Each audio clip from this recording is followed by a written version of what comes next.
नमस्ते। ये खबर बिल्कुल सही है कि विदेशी संस्थागत निवेशकों एफआईआईएस ने भारतीय शेयर बाजार से बड़ी बिकवाली की है। एफआईआईएस की बिकवाली का आकलन 80,000 करोड़ रुपए का आउटफ्लो। यह बिकवाली मुख्य रूप से 10 बड़े ब्लूचिप स्टॉक्स जैसे RIL, TCS, Titan, HDFC bank, ICICI bank, Infosys में हुई है, जिससे इन चुनिंदा शेयरों में उनकी हिस्सेदारी एक दशक से भी अधिक के सबसे निचले स्तर पर आ गई है। साल 2025 में कुल आउटफ्लो। पूरे साल 2025 में नवंबर तक एफआईआईएस द्वारा भारतीय इक्विटी से कुल निकासी 1.5 लाख रुपए करोड़ के पार जा चुकी है। कारण इस बिकवाली के कई कारण हैं, जिनमें प्रमुख हैं वैश्विक कारक, अमेरिका और अन्य बाजारों में ब्याज दरों का बढ़ना और वैश्विक आर्थिक अनिश्चितता। AI trade focus. एफआईआईएस भारतीय बाजारों से पैसा निकालकर उन अमेरिकी और एशियाई बाजारों में लगा रहे हैं जो एआई, आर्टिफिशियल इंटेलिजेंस और तकनीकी उछाल से प्रेरित हैं। वैल्यूएशन। कुछ विदेशी निवेशकों का मानना है कि भारतीय बाजारों का वैल्यूएशन मूल्यांकन अन्य उभरते बाजारों की तुलना में महंगा हो गया है। क्या अब खरीदारी होगी? The big question.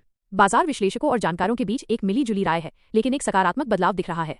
बिकवाली का अंत। वॉल स्ट्रीट और दलाल स्ट्रीट दोनों के कुछ विशेषज्ञों का मानना है कि अब बिकवाली का दौर खत्म होने के करीब है। एफआईआईएस का होल्डिंग अब निचले स्तर पर है, जो इसे खरीदारी के लिए आकर्षक बना सकता है।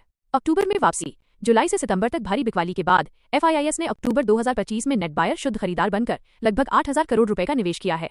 खरीदारी के संकेत। अगर भारत की अर्निंग ग्रोथ, कंपनियों की कमाई में वृद्धि मजबूत बनी रहती है और अमेरिकी फेडरल रिजर्व द्वारा ब्याज दरों में कटौती की संभावना बनती है, तो एफआईआईएस की वापसी निश्चित है। आईपीओ में रुचि। विरोधाभास ये है कि एफआईआईएस मुख्य बाजार सेकेंडरी मार्केट में बेच रहे हैं, लेकिन नए आईपीओ प्राथमिक बाजार में उत्साहपूर्वक पैसा लगा रहे हैं, जो भारत की लंबी अवधि की ग्रोथ पर उनके भरोसे को दर्शाता है।